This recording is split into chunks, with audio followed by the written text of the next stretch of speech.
Olá, o Direito Sem Fronteiras está no ar ao vivo.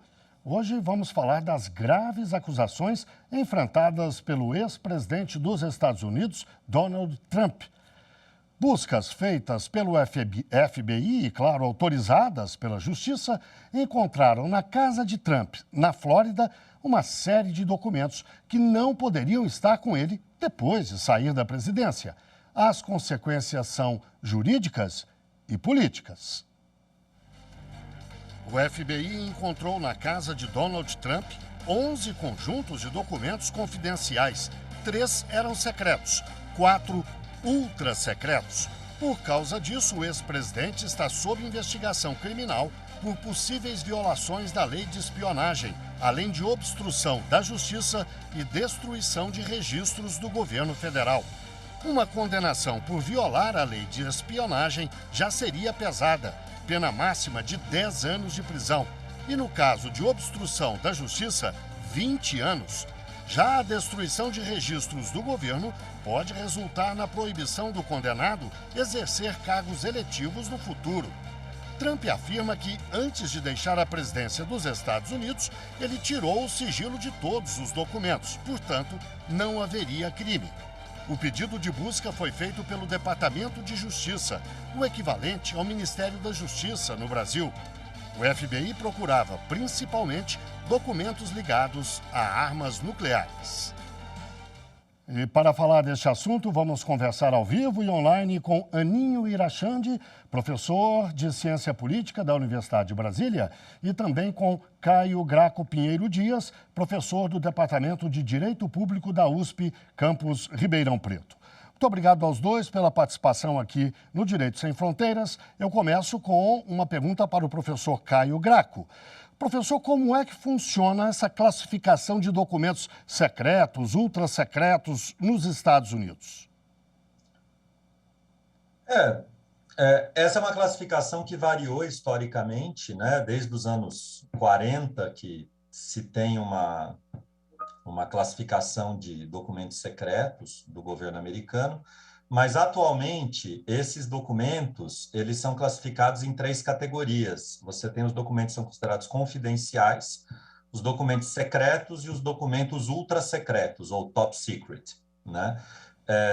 E cada um dessas categorias, né, o acesso a essa informação ele depende de verificações que são feitas pelo governo em relação às pessoas que podem ter acesso. Então, quanto mais secreto, mais difícil e mais controlado é o acesso a esses documentos. Então, basicamente, são essas 3 categorias, confidencial, secreto e ultra secreto. Mas, para aumentar as camadas de segurança sobre a informação, o governo americano pode, alguns funcionários dentro do governo americano podem estabelecer regimes ainda mais controlados de acesso à informação, que são o que eles chamam genericamente de Special Access Programs, ou programas de acesso especial, que são programas que podem ser estabelecidos tanto no campo operacional, quanto no campo de inteligência, quanto no campo de desenvolvimento de tecnologia, e que estabelecem, por exemplo, que a informação relativa a um determinado projeto, ela não é o acesso a essas informações não é dado integralmente a todas as pessoas que estão envolvidas. Então, tem pessoas que conhecem partes dessa informação e não conhecem outras partes da informação. Tem certos documentos que só podem ser acessados em certos lugares controlados, né? Ou seja, você tem toda uma regulação para garantir a segurança desse material dentro dessas 3 categorias.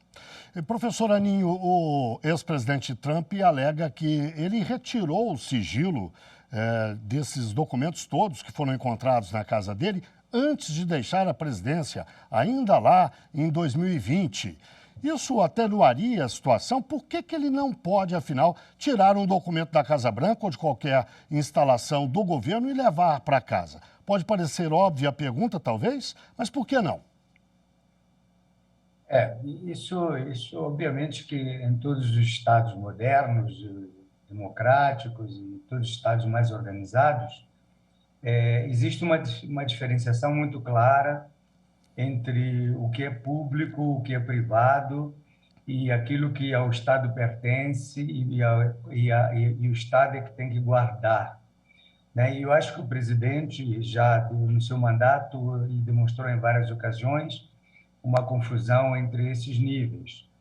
E obviamente que no exercício de seu mandato, enquanto homem público, tem uma série de decisões, uma série de acessos a informações ultra necessários, inclusive, para o exercício da função presidencial, mas que não necessariamente está autorizado a ele manter essas informações após a sua saída do exercício da função presidencial. E acho que o presidente deve não ter percebido a diferença entre esse espaço da sua função pública e, uma vez cessado a sua função pública, o espaço que ele ocupa atualmente.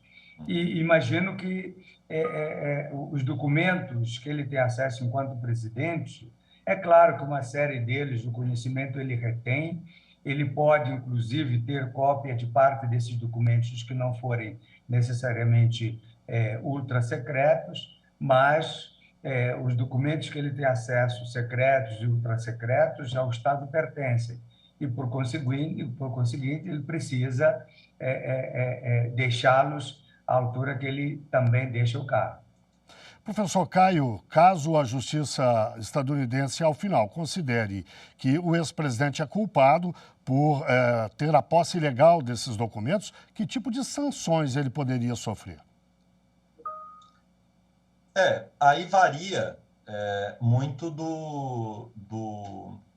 das figuras pelas quais essa busca e apreensão foi autorizada, né? Então, de acordo com os documentos que foram divulgados, né, a pedido do Departamento de Justiça americano, tendo em vista que uma operação que foi conduzida de maneira sigilosa, a ela foi dada publicidade pelo próprio ex-presidente Trump. Então, e como teve uma insinuação de que essa operação seria uma ação política ilegal contra um ex-presidente, então o Departamento de Justiça se viu na posição de divulgar esses documentos que normalmente não seriam divulgados. E aí a gente fica sabendo desses documentos, que são basicamente 3 acusações possíveis que essa busca visa instruir, né? O primeiro é uma alegação de obstrução de justiça, que não fica muito clara em relação a que processo se trataria, né? Um outro a respeito de tratamento inadequado ou falta de cuidado com registros governamentais, né? E aí o histórico do ex-presidente Trump ele é bastante negativo em relação ao cuidado com segredos internacionais, né? Em 2017 foi muito noticiado o fato de que ele teria divulgado vídeos na sua conta do Twitter que revelavam posições de imagens que o governo americano teria que poderia revelar para outros países fontes de informação que os Estados Unidos teriam. Ou quando o governo americano divulgou para representantes do governo da Rússia informações que haviam recebido do Serviço Secreto de Israel a respeito de informações de inteligência que teriam recebido de Israel. E isso acabou criando uma tensão no relacionamento entre os dois serviços de inteligência. E, por fim, tem uma terceira acusação, essa é a acusação mais grave, porque essa acusação envolve a acusação de espionagem, que é a retenção não autorizada de documentos que podem causar dano aos Estados Unidos ou ajudar um adversário estrangeiro. E aqui a gente tem uma acusação mais grave, né? E o Espionage Act americano prevê penas pesadas, né? Imagino que, obviamente, nesse caso é um caso mais grave, menos grave, né, do que uma acusação de espionagem, mas ainda é tudo muito nebuloso sobre o que está acontecendo. A gente tem acesso a muito poucas informações, mas basicamente são essas as 3 acusações que parecem estar sendo investigadas pelo Departamento de Justiça, e no bojo dessa investigação, essa busca e apreensão foi decretada. Professor Aninho, e o que o presidente ou o ex-presidente Donald Trump, o que motivou ele levar esses documentos para casa? O jornal Washington Post, um dos maiores dos Estados Unidos, diz até que, segundo fontes do FBI, haveria entre os documentos alguns que indicariam segredos militares até sobre o arsenal nuclear dos Estados Unidos. O que um ex-presidente quer fazer com a papelada de tamanha importância guardando em casa? Pois é difícil. Como o professor Caio falou, ainda está tudo incipiente, um pouco nebuloso, mas principalmente porque o processo corria em segredo, foram revelados alguns passos desse processo a pedido do Departamento de Justiça por causa da insinuação do próprio presidente de tentar se esquivar da investigação ou tentar levar a investigação para uma questão ideológica. É muito difícil, enquanto analista de ciência política, entrar na cabeça do ex-presidente Trump. Aliás, era difícil quando ele ainda estava exposto todo dia, imagina agora ele recolhido. E eu posso imaginar, de duas uma, porque, como já foi colocado aqui, há um histórico de como ele agia na sua relação com política, com seus adversários internamente dentro dos Estados Unidos e externamente em relação ao chefe de Estado de outros países. Então, com base nisso, podemos especular que talvez, na posse desses documentos, ele pudesse, nas suas tentativas futuras de assumir outros cargos, utilizar como questões de manobra, de negociação ou de chantagem, né? Porque não há uma outra explicação. Imaginar que ele poderia reter esses documentos para espionagem, tenho que concordar com o professor Caio, é mais complicado. Provavelmente a retenção para ele ter o domínio de informação e utilizar essa informação a seu favor em pleitos eleitorais ou em debates futuros, talvez seja mais plausível. Mas estamos no campo da especulação porque, vindo do presidente Trump, é muito difícil qualquer previsibilidade do comportamento. Professor Caio, que desdobramentos a gente pode esperar dessa crise? Porque certamente a gente já pode chamar de crise. Há vários partidários de Trump fazendo manifestações país afora, ameaças até, semelhantes àquelas que a gente viu em 6 de janeiro, logo depois das eleições dos Estados Unidos.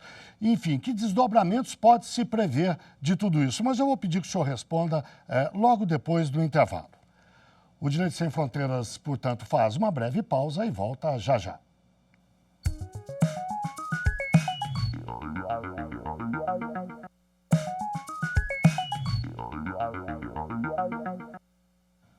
O Direito Sem Fronteiras está de volta. Hoje falamos das consequências jurídicas e políticas das buscas feitas pelo FBI na casa de Donald Trump, ex-presidente dos Estados Unidos. Os agentes encontraram uma série de documentos que não poderiam estar com ele.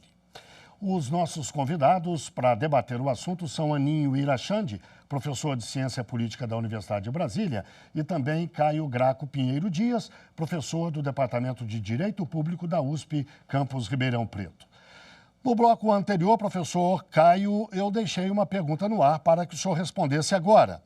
Que desdobramentos políticos a gente pode esperar desses eventos, dessa crise? Porque certamente já podemos chamar de crise na medida em que há manifestações de partidários de Trump que, é bom lembrar, um ano atrás ameaçaram e cumpriram a ameaça de invadir o Capitólio e de reagir aos resultados das eleições que elegeram Biden. O que pode se esperar, afinal, na sua avaliação? É muito difícil fazer previsão, Guilherme, porque isso depende muito de como de como as pessoas em volta de como os representantes do Partido Republicano também vão se posicionar. Então, a ala mais radical do Partido Republicano, incluindo alguns membros que são explicitamente adeptos da teoria de conspiração do QAnon, eles reagiram de uma maneira que é até bastante irônica, né? Usando o slogan da esquerda de Defund the Police, em relação ao FBI, né? Então, vamos estrangular o financiamento do FBI, né? O que era algo que a gente via na época dos movimentos pós-assassinato do George Floyd e que era profundamente criticado, né, pela direita americana, e agora a extrema-direita americana usando esse mesmo slogan, né? O que a gente já nota e tem sido noticiado, hoje já foi noticiado, é que tem alguns partidários, né, alguns membros do Partido Republicano, que percebem que esse tipo de discurso ele tem consequências desestabilizantes muito grandes, né? Criam muito risco. Então, embora eles estejam questionando, né, a decisão do Departamento de Justiça, eles têm tomado um pouco mais de cuidado com essa retórica que pode inflamar, né, esses apoiadores, que a gente não pode esquecer, são apoiadores que muitos deles estão armados, né, e que podem, assim, a gente tem que lembrar que o movimento que elegeu o Trump é um movimento fundado numa desconfiança muito grande em relação ao Estado, né? Aquilo que eles denominavam o Deep State, né? Esse Estado clandestino que agiria por vontade própria e não republicana e que não estaria sob o controle do povo. E o governo Trump ele chega ao poder e muitos dos problemas do governo Trump, do ex-presidente Trump com os serviços de inteligência estavam ligados a isso, a percepção de que o presidente e o seu núcleo de apoiadores, eles olhavam para esses setores que são considerados necessários para a segurança e para o funcionamento de um Estado que tem a posição geopolítica que tem os Estados Unidos, mas eles olhavam essas pessoas com desconfiança, né? E então a consequência desse episódio me parece que ela é multiplicada em gravidade na medida em que ela parece confirmar aos olhos desses apoiadores que acreditam nessa teoria de conspiração, de que haveria um Estado clandestino, um aparato de Estado clandestino que estaria imune ao controle democrático, ela apenas é uma comprovação de que esse aparato está sendo colocado em ação contra o legítimo vencedor das eleições de 2020, né, na cabeça desse público. E o resultado disso não demorou a acontecer. A gente já teve uma prisão de uma pessoa que, numa rede social, fez ameaças expressas de violência contra funcionários do FBI. Na noite de ontem ou anteontem, teve um incidente de um cara, uma pessoa que se jogou com um carro numa barricada e acabou cometendo suicídio antes de ser contida, mas atirou para o alto na frente do Capitólio, né? Então, a gente tem um perigo desse rastilho pegar fogo e ter consequências imprevisíveis, né? Pensando aqui do ponto de vista das reações de pessoas e sem pensar aqui nas considerações políticas, né? No impacto político que uma crise dessa pode ter, pensando no governo. Professor Aninho, esses eventos citados aqui pelo professor Caio, com certeza não têm a gravidade do 6 de janeiro do ano passado, mas são uma espécie de alerta, seguramente. Que avaliação o senhor faz?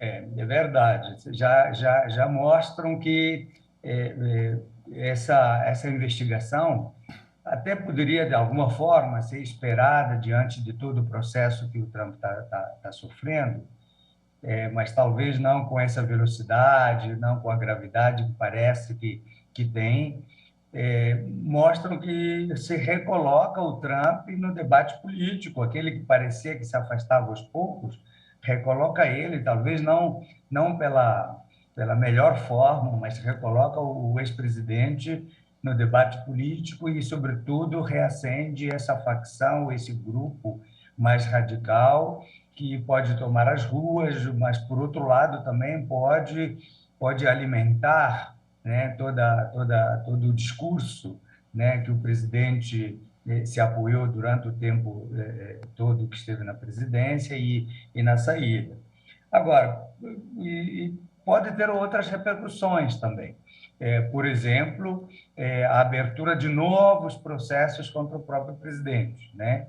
E ao abrir outros processos, o aperto, a possibilidade de impedir o presidente nas próximas eleições ou desgastar a imagem dele para qualquer pretensão pública que ele possa vir a ter, seja cada vez mais, o cerco se feche cada vez mais. E, obviamente, que, diante desse cerco fechado, a reação pode ser extremada. Nós vimos, no resultado da eleição, quase no ato da promulgação do resultado, uma reação extremada. Então, tanto recoloca o Trump no debate político novamente, se é que em algum momento saiu, eu acho que esmoreceu, mas ele permanecia, mas agora o recoloca de fato, e como pode ter repercussões jurídicas se as desconfianças, porque imagina o seguinte, Guilherme, para se chegar a uma ação dessa natureza, o FBI, com a anuência do Ministério Público deles e alto escalão do governo se envolvendo para a aprovação de uma missão, deve existir, muito mais do que desavenças políticas, alguns elementos que foram levados ao magistrado que autoriza a ação para que ele possa achar que existe lastro de investigação suficiente para autorizar uma ação dessa natureza. Não é fácil decidir fazer uma investigação assim, uma vasculha na casa do ex-presidente da República. Então, não é só uma questão de embate. Há, de fato, elementos que provavelmente, talvez não demore, saberemos de novos processos que possam ser abertos ao presidente e consequências políticas das mais diversas. O enfraquecimento do presidente ou o acirramento dos ânimos e que podem, no último caso, levar, inclusive, ao impedimento do presidente de ocupar cargos públicos no futuro, no limiar, né? Depende muito do que for encontrado nesses documentos e dos processos que podem aparecer no desdobramento.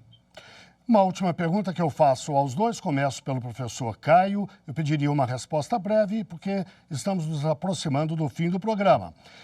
Como é que se explica a maior potência militar do planeta? A maior potência econômica. A China vem aí, mas, por enquanto, os Estados Unidos ainda são a maior força da economia mundial. Um país de longa tradição democrática, fez a sua independência e se comporta democraticamente, pelo menos internamente, há mais de 200 anos. Como é que um país como esse chega a uma situação que mais parece a de uma república de bananas? Essa não é uma pergunta fácil de responder em menos de 8 horas, mas eu acho que a gente tem uma pista para pensar esse problema se a gente entender que o que a gente enfrenta nesses últimos anos são as consequências de um otimismo que vem desde os anos 90, com o fim da Guerra Fria, e que não se refletiram na percepção de muitas pessoas em melhorias efetivas de condição de vida. E se refletiram apenas num aumento da desigualdade, numa concentração de renda, e que fazem com que, para muitas pessoas, as instituições democráticas elas não sejam entendidas como instituições que estão em defesa das pessoas comuns, mas elas servem, na verdade, para manter um sistema de privilégios para pequenas elites. E algumas pessoas, alguns grupos políticos, né? O Brasil é um desses exemplos, mas não é o único, né? A gente tem vários outros países em que grupos políticos perceberam que essa insatisfação com o desenvolvimento econômico poderia ser um fator político a ser explorado para se conseguir o poder. Professor Caio. E é o que nós temos, infelizmente, é o que eu acho que aconteceu nos Estados Unidos, o que nós vivemos no Brasil, o que acontece na Hungria. É triste, mas é uma lembrança de que essas instituições democráticas precisam ser defendidas. Professor Caio, infelizmente, eu não tenho essas 8 horas para lhe oferecer, também não tenho para o professor Aninho. Tem 1 minuto, professor, a sua avaliação. Eu tendo a concordar com o Caio que, de fato, as decepções que o sistema democrático foi produzindo ao longo do tempo levam a surgimento de busca ou de alternativas ou tatear formas que nós não estamos muito acostumados ou achávamos que não eram mais adequadas. Nós, infelizmente, estamos assistindo um processo muito parecido na nossa República, já desde 2018, uma tentativa de imaginar que podemos encontrar caminhos que, infelizmente, ainda não representam bolsões majoritários nem nos Estados Unidos, nem no Brasil, mas que existem nas nossas sociedades. Então, é um debate que está aberto, precisamos levar em consideração a diversidade das visões sobre os caminhos da sociedade, porque algumas não surtiram efeito, mas outras não foram experimentadas e não sabemos se podem surtir efeito. Infelizmente, essa é uma realidade que nos persegue em vários países democráticos, uma rediscussão sobre o processo democrático está posto. Bem, chegamos ao fim do programa. Eu agradeço muitíssimo a participação do professor Aninho Irachante, professor de Ciência Política da Universidade de Brasília, e também de Caio Graco Pinheiro Dias, professor do Departamento de Direito Público da USP, campus de Ribeirão Preto. E muito obrigado, claro, a você que nos acompanhou. Não deixe de seguir a nossa programação no site da TV Justiça e também no nosso canal no YouTube. Até o próximo.